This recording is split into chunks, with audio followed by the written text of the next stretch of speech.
Hello everyone, कैसे हो आप लोग। उम्मीद करते हैं कि आप लोग बहुत बढ़िया होंगे और अपने एग्ज़ाम का प्रिपरेशन कर रहे होंगे। जैसे कि आप लोग को पता है कि विद्या केंद्र पे साइंस हो चाहे आर्ट्स हो, दोनों के लिए बैच आ चुका है। साथ में आपको इंग्लिश, इकोनॉमिक्स, मैथ का भी सेपरेट बैच देखने के लिए मिलेगा, या फिर फिजिक्स हो, केमिस्ट्री हो या फिर बायोलॉजी हो, सारा सब्जेक्ट का स्पेशल बैच भी आपको देखने के लिए मिलेगा। और यदि आप चाहते हैं कि एक ही साथ में सारा बैच हो जाए तो वो भी आपको देखने के लिए मिलेगा।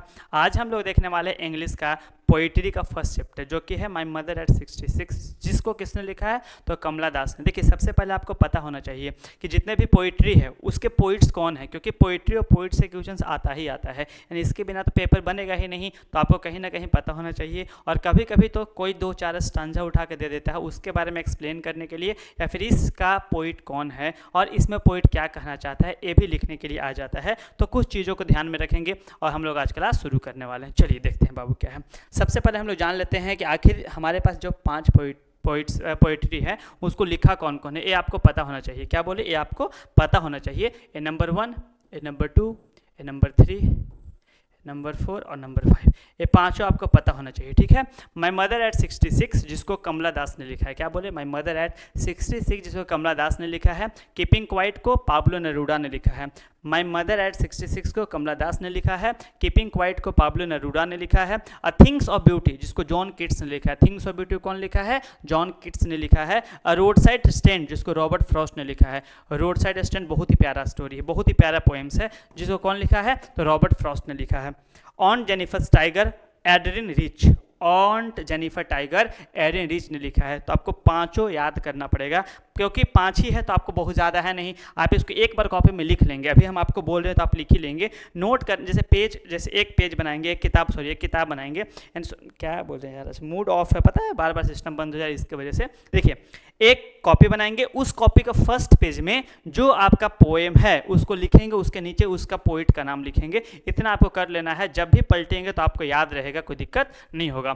चलिए, सबसे पहले जानते हैं माई मदर एट 66 को कौन लिखा है, कमला दास। तो आखिर हम लोग पोइट्स के बारे में देखते हैं कि पोइट का जन्म कब हुआ था, पोइट कहाँ से थे और वो किस चीज़ों में, पोइट किसके विषय में लिखा करते थे, उनको क्या पसंद था। देखिए, कमला दास, जो कि 1934 में जन्म हुआ था और 2009 में उनका डेथ हुआ था, was born in Malabar region of Kerala. देखिए, केरला जो पूरा का पूरा गोवा से लेकर के नीचे तक का रीजन देखेंगे तो सारे के सारे मालाबार रीजन में आते हैं। तो जो मालाबार रीजन केरला का था, वहाँ पे इनका जन्म हुआ था। She is recognize as one of the India's foremost poet. India के बहुत ही प्यारे, बहुत ही मतलब अच्छे पोइट्स के रूप में जाने जाते हैं और ये बहुत ही अच्छे अच्छे पोइट्स लिखे हैं।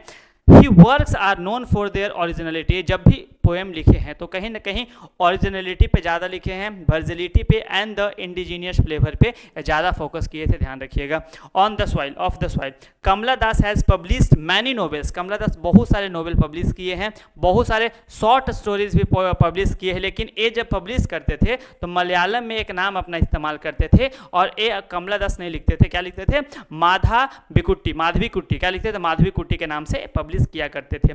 इन addition to 5 books of poetry, she is a sensitive writer. अब देखिए, 5 बुक ऑफ पोइट्री तो लिखे थे, लेकिन कहीं ना कहीं एक सेंसिटिव राइटर थे और who capture the complex subtleties of human relationship of in lyrical items my mother at 66। और यहाँ पे माई मदर एट 66, देखिए इनका मेन जो क्या बोलते हैं, मेन जो इनका सबसे अच्छा लिखने का तरीका था, वो मेनली ह्यूमन रिलेशनशिप के बारे में लिखते थे। जैसे कि यहाँ पे माई मदर एट 66 में आपको देखने के लिए मिल रहा होगा।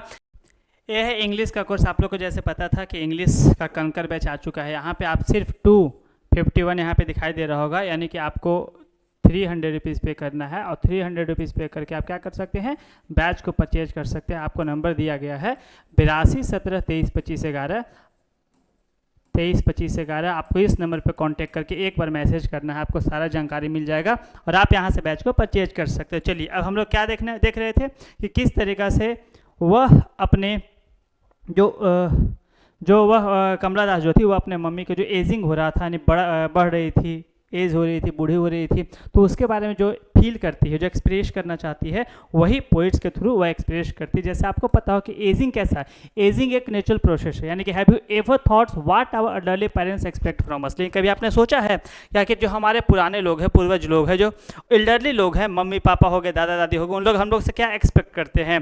तो उन लोग कुछ एक्सपेक्ट नहीं करते, सिर्फ इतना एक्सपेक्ट करते हैं कि कहीं ना कहीं जो हमारे बच्चे हैं वह हमारा टेक केयर रखे, ख्याल रखे, ध्यान रखे। तो यहाँ पे हम लोग देखने वाला है किस तरीक़ा से वह अपना जर्नी को दिखाते हैं कि जब वह मम्मी के साथ कमला दास जो थी वह एयरपोर्ट पे कोचिंग जा रही होती है, तो उस टाइम पे क्या फील करती है जब उसकी मम्मी उसके बगल वाली सीट पे उसके बगल में बैठी रहती है। तो देखिए, driving from my parents home, जब वह अपने घर से, अपने पेरेंट्स के घर से, देखिए क्या बोले, driving from my parents home. सोचिए, हम लोग बोलते हैं कि मेरा घर है, और ये जो है इतनी बड़ी हो गई है, इतनी पढ़ी लिखी है, इतनी सारे नोवेल्स, इतने सारे पोएम लिख चुके हैं, फिर भी बोलती है कि driving from my parents home to Cochin last Friday. जब लास्ट फ्राइडे के मॉर्निंग पे वह कोचिन के लिए निकल रही थी अपनी मम्मी के साथ में, अपने मम्मी के घर से, आई सो माई मदर बिसाइड मी, तो वह अपने मम्मी को अपने बगल में देखती है। कहाँ पे देखती है? अपने मम्मी को अपने बगल में देखती है। डोज, बहुत ज़्यादा थकी हुई थी, ओपन माउथेड, उसका मुंह पूरा खुला हुआ था, ठीक है। हर फेस असेन like that of a cops, और जो उनका फेस था ना वह ऐसा दिखाई दे रहा था, जैसे आप देखे होंगे ना कि जब आप बस में ट्रेवल करते हैं तो आप ऐसे सो जाते हैं, आपका माउथ खुला हुआ रहता है, तो एक ऐसा बॉडी जिसमें जान नहीं है, मतलब कॉप्स का मतलब लाश होता है, एक लाश के जैसा, एक मृत शरीर के जैसा, जब अपने मम्मी का बॉडी को देखती है कि माउथ खुला हुआ है तो डर सी जाती है कि यार ये तो एकदम मेरी मम्मी बूढ़ी हो गई, उनमें जान नहीं है और यह बहुत लंबे टाइम तक सर्वाइव नहीं कर पाएगी, और यह डर उनको सताने लगता है। एंड रियलाइज्ड, उसके बाद वह रियलाइज करती है with pain that she was as old as she looked but soon put that through away, put that thought away.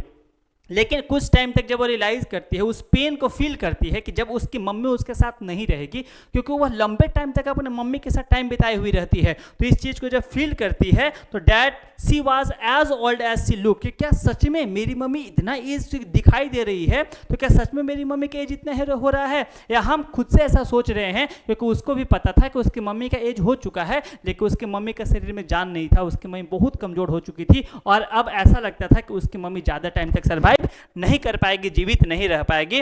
Put that thought away and looked out as young tree sprinting, लेकिन उसके बाद वह थोड़ा सा अपने मन को शांत करती है और बाहर की तरफ देखती है, और क्या दिखाई देता है? जो ट्रीज था वह किस तरीके से आगे बढ़ रहा था, और द मेरी चिल्ड्रन, जो खुशी चिल्ड्रन थे, मतलब मेरी का मतलब होता है खुश, क्या होता है? हैप्पी। तो जो हैप्पी चिल्ड्रन थे, क्या थे बाबू? जो हैप्पी चिल्ड्रन, इसका मतलब क्या होता है? हैप्पी होता है, हैप्पी।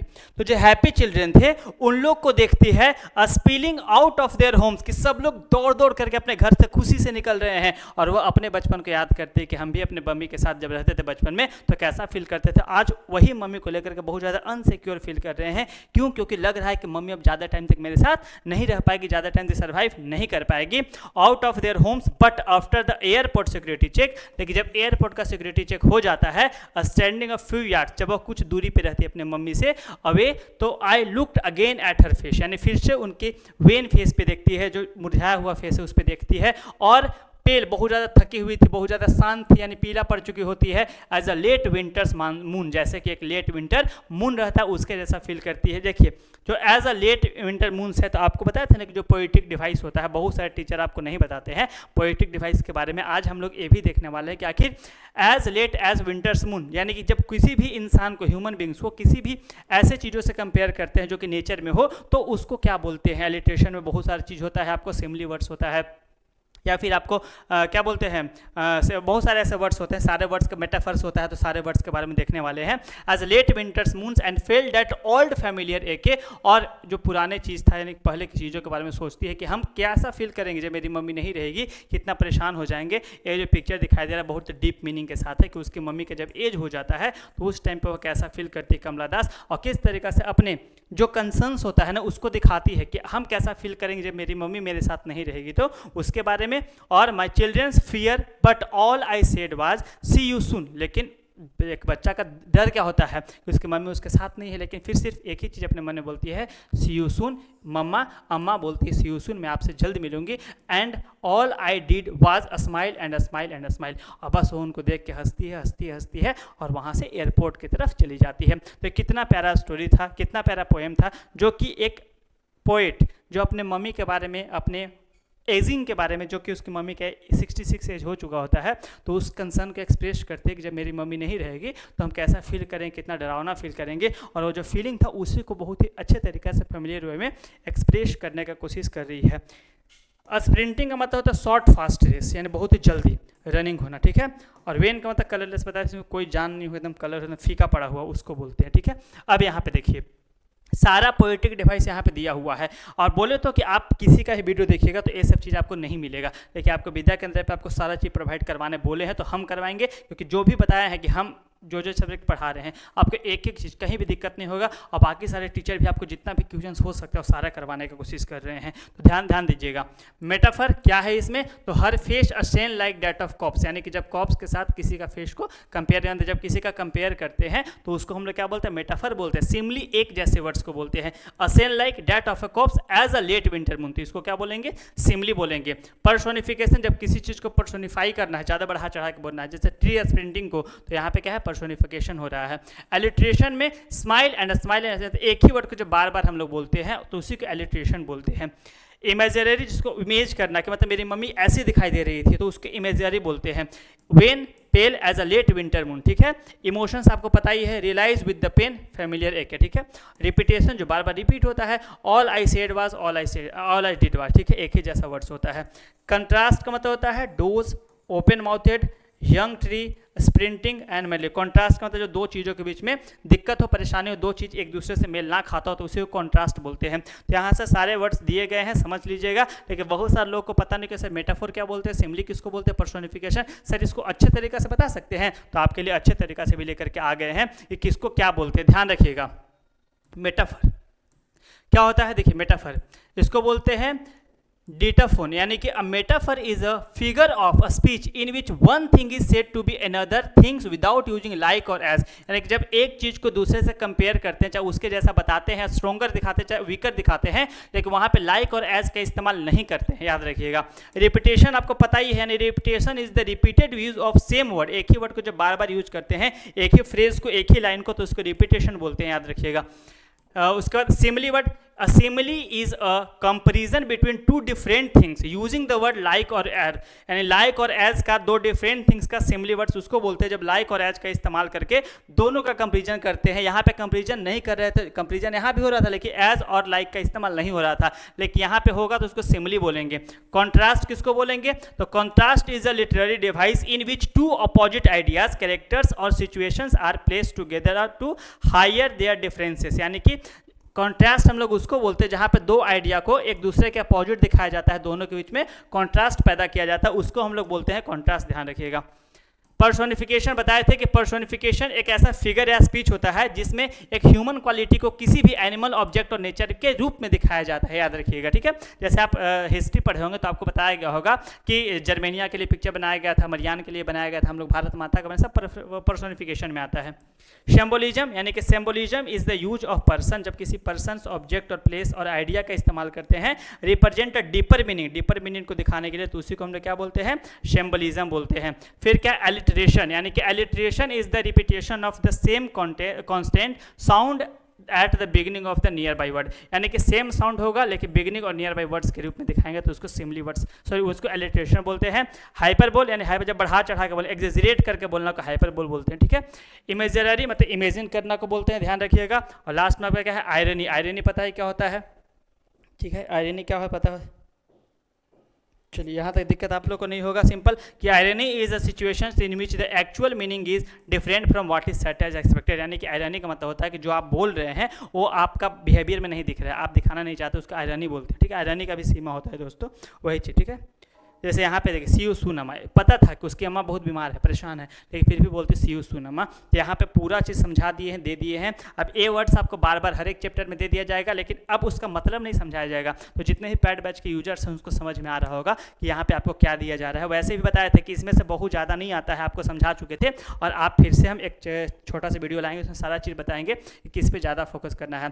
4-5 क्वेश्चन देते, एक बार पढ़ लीजिएगा, ठीक है ना, और इसको लिखने की कोशिश कीजिएगा, ठीक है। ध्यान रखिए जो क्वेश्चन दिया जा रहा है उस पर फोकस करना है, ध्यान देना है, ऐसा नहीं कि सर ध्यान ही नहीं दे, पढ़े ही नहीं, इसको ध्यान से देख लीजिएगा, ध्यान से पढ़िएगा। चलिए फर्स्ट क्वेश्चन से था।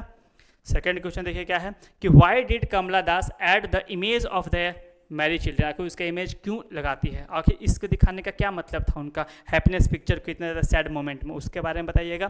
Third question, what were the poets feeling at the airport, कैसा फीलिंग था एयरपोर्ट पे, उसको कैसे हाइड किया, बताया था जा रही बहुत ज़्यादा परेशान थी, टेंशन में थी कि मम्मी को छोड़ के जा रहे हैं, फिर मिलेंगे नहीं मिलेंगे, फिर भी कैसा फील कर रही थी और कैसा दिखा रही थी, तो आपको बता चुके हैं कि ये था आपका फर्स्ट पोएम था जो कि कमला दास ने लिखा था। ऐसे ही 5 पोएम हैं, पांचों जल्दी खत्म हो जाएगा, हम नहीं चाहते कि आपका जल्दी खत्म हो, लेकिन कोशिश करें कि बहुत जल्दी खत्म कर दे, ठीक है। पोएम 5 है, आराम से खत्म हो जाएगा। अब आपको यदि बैच परचेज करना है, क्या बोले, आपको यदि बैच परचेज करना है तो आपको दिमाग नहीं लगाना है, सिर्फ आपको एक नंबर पर कॉन्टैक्ट करना है 82 17 23 25 11 पे।